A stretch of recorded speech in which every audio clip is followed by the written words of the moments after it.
So here's a little story about a man and his bikes. Where to begin? Where to begin? This thing just... It was a dark and stormy night. I got an email from Competitive Cyclist asking if they could do another sponsored video with me, and I thought, hell yeah, let's do it. So how do they do their videos? They give you a gift certificate and say, make a video. They give you a ton of freedom. It's great. Lost my train of thought. So the idea was to get one of those Fox suspension forks and put it on the Villier. Well, if I'm already gonna take the fork off, I might as well finally paint the Villier so that it matches the Delica. Go through the motions, painted the bike, boom, mission accomplished. Comes time to put the AX fork onto the bike after it's all painted. I'm getting excited. I'm like, oh, this is gonna be the moment. I can't wait. Did the homework, tapered head tube, check. Tapered fork, no problem. Go to put the fork on the bike, doesn't work. The taper is 1 1/4 on the Yenna and 1 1/2 on the fork. Son of a, what am I gonna do? And then I thought, oh, maybe, just maybe, the Bombtrack is gonna match. And lo and behold, the skies open up, topless angels come out of the sky and bless me with a solid, you got it, buddy? Back on track. Well, now you can't see the fork. I think, sick. We'll just build up the Villier Delica to be its own thing. What happened? Okay. Ran into a lot of brake thing issues. Learned what an olive and barb was. Learned how to re-breathe on this bike, which I'd never done before.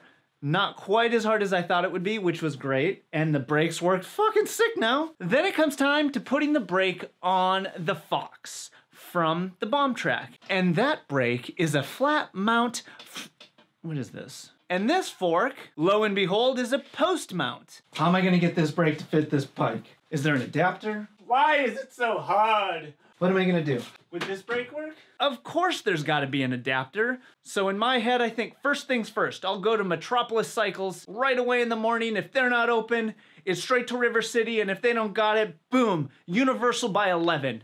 Everything will be all figured out, tidied up. I'll have this bad motherfucker built and ready to shred the ride that's happening this weekend.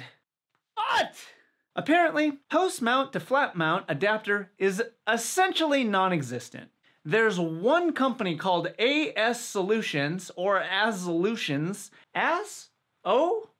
Lutions? Out of Canada, and this is just some dedicated player that decided to make some adapters for crazy fuckers like us. And I think, okay, adapter, Canada, that sounds like it's probably not gonna be here by this afternoon. And then I had the brilliant idea, what about a post-mount brake caliper? Shout out to Mitch at Cyclepath. He got me right on track, figured out what we needed.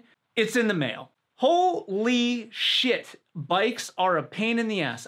I didn't even mention the whole thing about having to switch the wheels, rotors, and the cassette, and the chain, and you'd think this would be easy. And as soon as that caliper comes in, well, we'll be able to take it from there as Dustin Klein, not a mechanic, dives deeper into the mechanical hole of fork brake adaptation function fucking shit. God damn it, mother. But I'm fucking stoked. This bike's gonna be so sick when that thing's done, and oh man, maybe it'll go on easy and maybe it won't. And then. Okay, brake caliper finally arrived. Let's see if this works. I love how this doesn't come with any mounting hardware, and the fork doesn't come with any mounting hardware. Surprised they gave me a brake boot, whatever the fuck it's called. The bolts that held the caliper on the Bombtrack, don't fit into this post mount holes on the Fox fork. So you need a different, and I only have one fucking bolt that'll fit that. I can't even put the brake on every turn. For some reason, I feel less weird going to a hardware store to buy one bolt than going to a bike shop. What to do? Success. The hardware store had it, amazingly. It's called an M6, who cares? Brake is finally on. Wheel actually fits. Brake cable's connected. Brake doesn't work. Next step, bleed the brakes. Oh boy. Just went through the whole bleeding process and basically nothing. Tight. I just re-bled this for the second time. I'm at a loss. I don't know if it's the connector, the quick connect, if it's the barb and olive. It's not, nothing. Dustin's getting angry.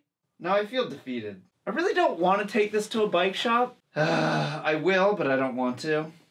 Just talked to the mechanical wizard, Dustin, from Dust in the Wind Bicycle Repair, who no longer lives here, so I have to get his masterful advice over the cellulite telephone. His diagnosis? He thinks there's a big air bubble in there. So bleed it again. Third time's a charm. Hi, bud. Hi, sweetie. Hi, baby. Here's my big boy. Hi, big man. Oh my gosh. Hey, you want to test this with me? Big money, no whammies. Fuck. Strike 3.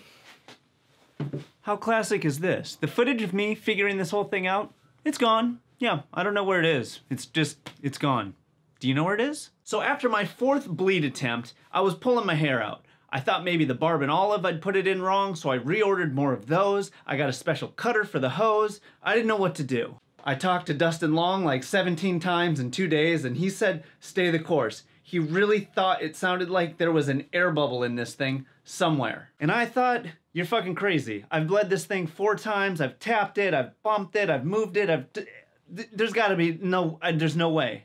So I decided to bleed it again. This time I bleed it for a super long time. I'm pulling on the plungers and pushing, and it was a long time. And lo and behold, more and more air bubbles kept coming out. And there were more air bubbles. And more air bubbles. So many air bubbles. I was getting excited. I'm like, oh man, this is it. Let's see what happens. Put the thing back together. Oh, and in the meantime, I broke one of the hoses on the bleed kit. Freaking out. Put the thing back together. Cross my fingers. Pray to Odin. I couldn't believe it. It fucking worked. I was so stoked.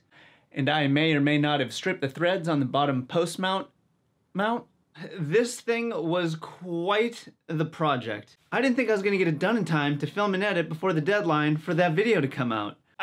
What's the lesson? Fuck if I know. It's almost like the deeper you get into a project like this, the closer you get to the solution, because you start figuring out every little thing that it's not. And there just becomes less and less options for things that it actually could be. Yeah, I decided, I don't know, maybe I should not get as frustrated and just keep doing it. Yeah, easier said than done. I can't believe I figured it out, but I wanted to let you know how insane it was to get this thing going. It was one tricky thing after another, so it's not always easy to do, but it can be done. Maybe that's the moral. All right, I hope you enjoyed my stupid story.